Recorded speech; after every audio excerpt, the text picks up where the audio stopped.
सन्माननीय महापौर मॅडम, सन्माननीय आयुक्त साहेब, सन्माननीय सभागृहातील सर्व नगरसेवक नगरसेविका, सन्माननीय पत्रकार बंधू भगिनीनो, प्रेक्षकगृहातील प्रेक्षक,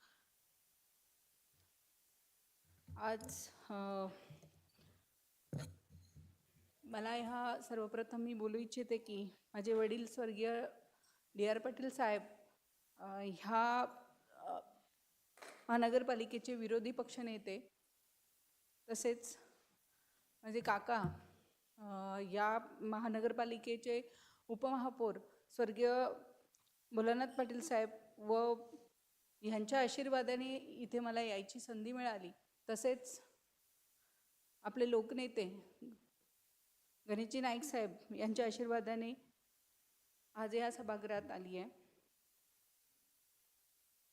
सन 2025 व सन 2026 व सन 2026 ते 2027 मूळ अर्थसंकल्पीय अंदाज यावर बोलत असताना आपण सर्वप्रथम मी आपल्या स्थायी समितीच्या सभापती व सभागृह नेते यांचा आभार मानते की खूप चांगल्या प्रकारचा अर्थसंकल्प इथं मांडण्यात आलेला आहे।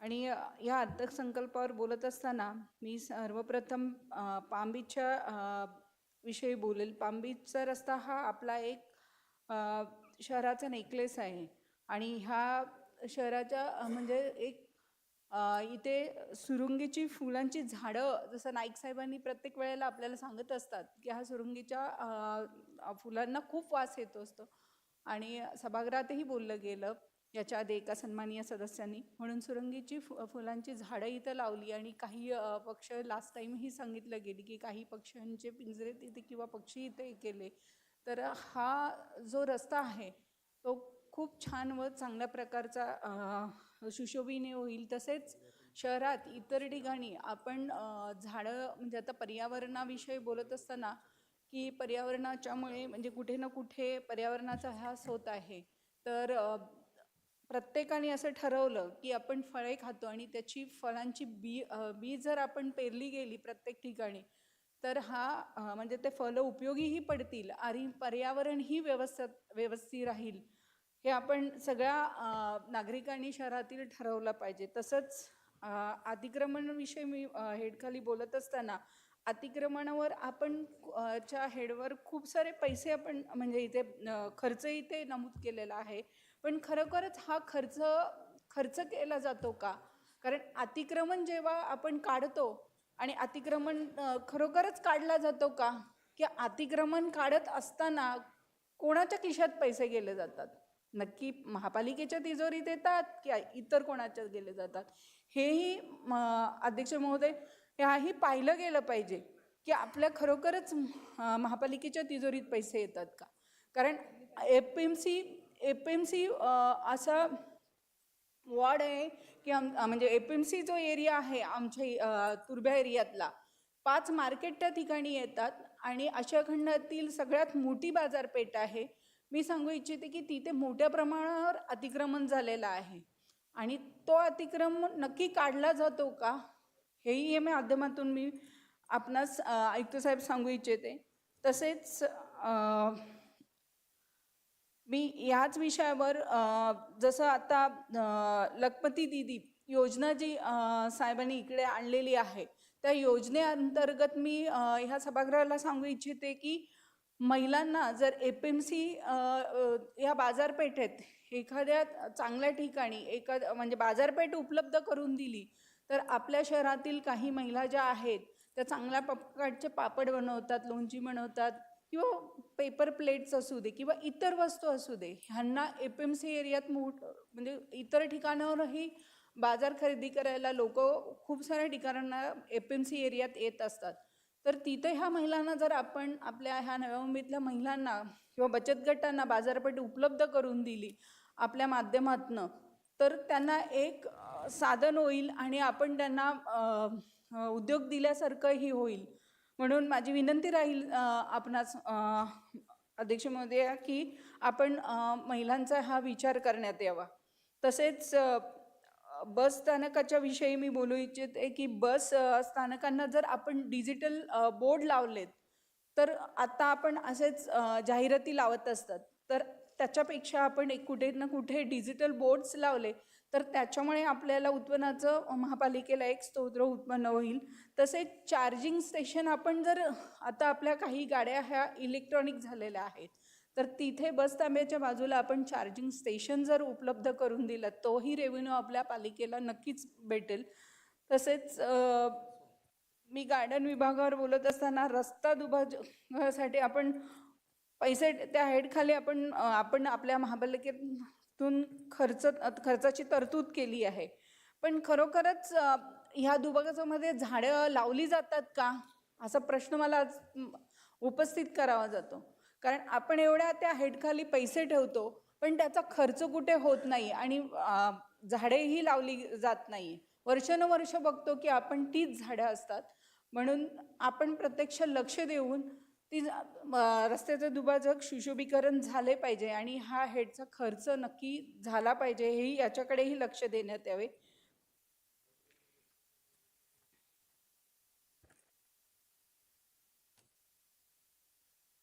आपण धारण तलावाविषयी ज्या गाळाविषयी जी तरतूद ठेवली आहे, तर मी सांगू इच्छिते की माझ्या इथे मॅप्कोचा जो पार्ट आहे, मॅप्को एरिया सेक्टर 18, माझी जी कॉलनी आहे सेक्टर 21शी, किंवा माथडी सर्कलचा जो पार्ट आहे तो नेहमीच पाण्याखाली येत असतो.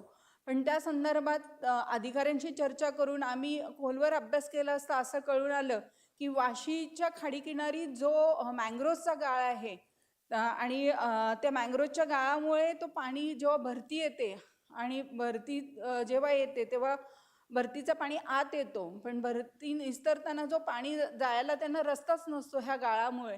त्याच्यामुळे इकडे पूरग्रस्त परिस्थिती तिथे त्या एरियात झालेली असते. म्हणून ह्या बजेटमध्ये लवकरात लवकर वाशी विभागातील जो गाळ आहे किंवा नवी क्षेत्रातील काही ठिकाणी जी अशी पूरजन्य परिस्थिती निर्माण होते या गाळामुळे, तर महापौरमध्ये मी विनंती करेल की प्रशासनाला सांगून आयुक्त साहेबांनी लवकरात लवकर याच्यावर उपाययोजना करून तो गाळ काढण्यासाठी प्रयत्न करावा. कारण आताच थोड्या दिवसांनी पावसाळा येणार आहे.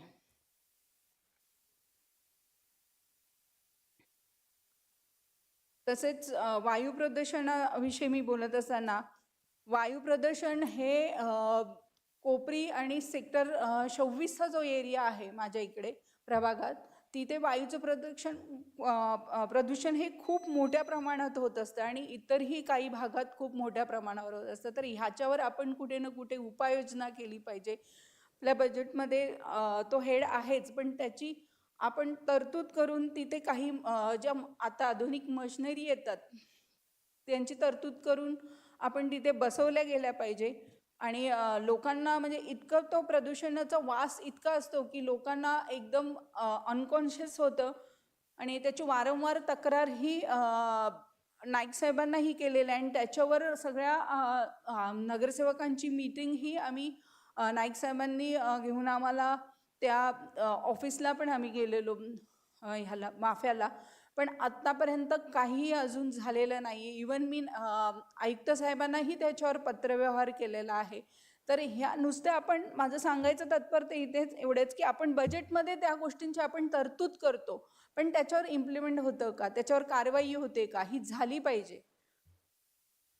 तसेच शाळा बांधण्याच्या याच्यात घनसोळी आणि तुम्ही बेलापूरला जशा शाळा हे करतायत, तसं माझ्या प्रभागात कोपरी गाव इथे एक शाळा आहे. ती शाळा इतक्या दाट वस्तीत आहे की मी जेव्हा तो वॉर्ड मला हे केला आणि मी त्या वॉर्डात गेली असता मी शाळा बघितली असता मला स्वतःला वाईट वाटलं की आम्ही एवढ्या मोठ्या महानगरपालिकेचे पार्ट आहोत, 21व्या शतकाकडे आपण चाललेलो आहोत आणि आज आपली महानगरपालिकेची शाळा आणि इथे हे मुलं अशा कंजस्टेड पद्धतीने म्हणजे शाळेत शिकतायत, हे किती आपलं दुर्भाग्य आहे.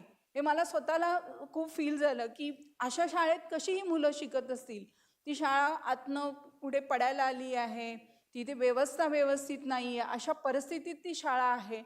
तर साहेब दुसरं म्हणजे आयुक्त साहेब असं मी सांगू इच्छिते की आपण शाळा बांधतो पण त्या शाळांना कुठे ना कुठे गार्डन आहे का हे तुम्ही बघितलंय का? लास्ट टाइम आपण शाळेचं धोरण आपण आणलं, पण त्या धोरणात सागर नाईक साहेबांनी एक क्रीडांगण म्हणजे क्रीडा क्षेत्र हे धोरणही त्याच्यात ठेवलेलं. खरोखरच ते खूप चांगलं आहे की त्या निमित्ताने मुलांना चांगलं प्रशिक्षण भेटतं. मुलांच्या आरोग्यासाठी आपण खेळ हे खूप चांगलं आहे असं बोलतो, पण खरोखरच ते गार्डन्स आपल्याकडे उपलब्ध आहेत का? ग्राउंड काही शाळांना आपल्या नव्या मुंबईतला ग्राउंडच नाही आहेत. मी एवढंच सांगू इच्छिते की तिथे काही प्लॉट्स खाली आहेत. तर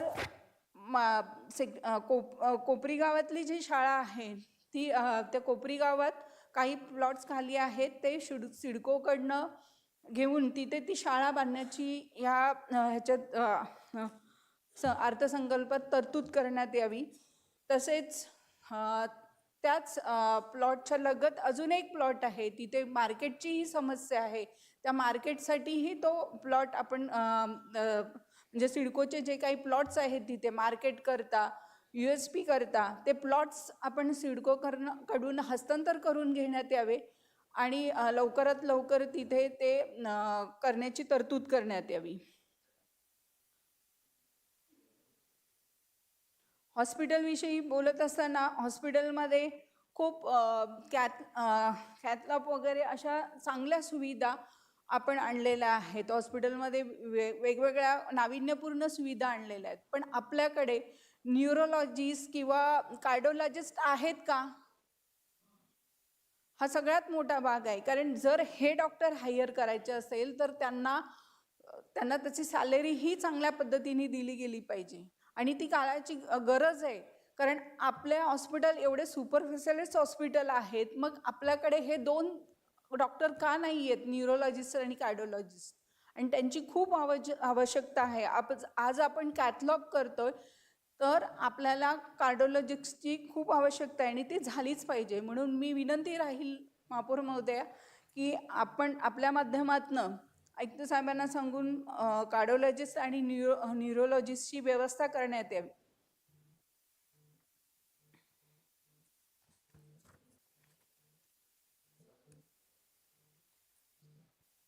नाला विजेंच्या याच्यात मी सांगू इच्छिते की प्रभागात फॉर्च्यून हॉटेलच्या समोरील जो नाला आहे त्या नाल्याचं सुशोभीकरण चांगल्या पद्धतीने करू शकतो की आपण त्या नाल्याला एक नदीसारखं असं हे करून त्याच्या बाजूला गार्डन बनवून तिथे बेंचेस वगैरे लावले तर तो परिसर खूप चांगला आणि सुशोभित करून, जर तो परिसर खूप चांगला असल्यामुळे तिथे आपण तशी तरतूद करू शकतो. तसेच दुसरं म्हणजे मी सांगू इच्छिते की आज नवी मुंबई शहर हे गावापासून खेड्यापासून एक खूप मोठी सिटी झालेली आहे आणि नावारूपाला आलेले आहे. पण हा गावाचा इतिहास, या शहराचा इतिहास कुठेतरी रेखाटला गेला पाहिजे. तो आजपर्यंत कुठेच रेखाटला गेला नाही आहे. हे नवी मुंबई शहर गावाखेड्यापासून एक औद्योगिक सिटी कशी बनली, एक IT पार्क सिटी कशी बनली, हे कुठे ना कुठे रेखाटलं गेलं पाहिजे. कारण आमच्या ह्या गावातील आगरी कोळ्यांचं जे सण उत्साह, हे मीठ आगर, मच्छीमारी कसे करायचे, हे कुठे ना कुठे एक रेखाटलं गेलं पाहिजे. त्यासाठी काही जागा आहेत तिथे आगरी कोळ्यांसाठी एक चांगलं, जसं आपण ऐरोलीला आपण आंबेडकर भवन बनवलं तसं त्या अंतर्गतच एक भवन बनवून हे जसं कोल्हापूरला कनेरी मठ आहे, त्या कनेरी मठात जसं शिल्परूपाने असे जे चित्र दाखवले आहेत तसं शिल्परूपाने हा गावाखेड्याचा इतिहास कुठे ना कुठे दाखवला पाहिजे. कारण आजची पिढी आहे आम्ही हे आम्हाला माहीत आहे, पण येणाऱ्या पिढीला हा इतिहास माहीत असेल का? कारण नवी मुंबई शहर हे असं शहर आहे की ग्रामपंचायतनं डायरेक्ट ही महानगरपालिका झालेलं शहर आहे आणि इतक्या भरभराटीने हे शहर भरभराटी होत गेली आणि इतक्या नावारूपालाही हे शहर आलं. ह्या शहराचा इतिहास कुठे ना कुठे रेखाटला गेला पाहिजे. तसेच महापौर महोदया, मुंबईला आर्ट गॅलरी आहे, पण आपल्या नव्या मुंबईत आर्ट गॅलरी नाही आहे. तर आर्ट गॅलरी ही कुठे ना कुठे आपल्या नव्या मुंबईत व्हावी आणि ती तरतूद आपण करावी.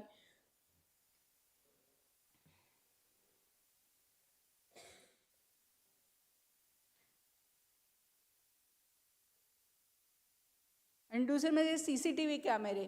पूर्ण एरियात आपण CCTV कॅमेरे जर नव्या मुंबईत जिथे जिथे असे काही भाग आहेत मार्केट एरिया, जसे FMC एरिया झाला किंवा असा जो वर्दळीचा ठिकाण आहे, तिथे तिथे आपण जर CCTV कॅमेरे जर लावले, कारण सगळ्याच प्रतिनिधींनी तुम्हाला विनंती केली आणि ती काळाची गरज आहे, आपण CCTV कॅमेऱ्याची तरतूद ही सगळ्या शहरभर करावी ही विनंती.